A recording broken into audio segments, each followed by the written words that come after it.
देखिए पानी के अंदर कैसे कवक और कवकों के बीच में छोटी छोटी मछलियों के बच्चे किस तरह से अटखेलियाँ कर रहे हैं, ये आपको इस वीडियो के माध्यम से देखने को मिलेगा। और जैसा कि आप पानी के अंदर ध्यान से देखेंगे तो छोटे छोटे मछलियों के बच्चे दिखाई देंगे जो कतारबद्ध होकर के जा रहे हैं। नहीं कौन सा लोग जूम किया हुआ है मैंने और अभी भी वो दिख रहे हैं।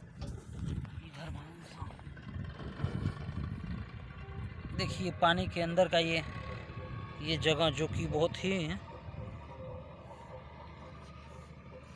देखने में बहुत ही सुंदर है और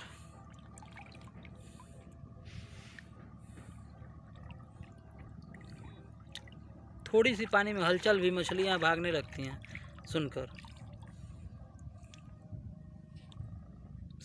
यह आपको बहुत ही अच्छा लगा होगा देखकर ऐसा दृश्य। ये भी एक दृश्य दिखा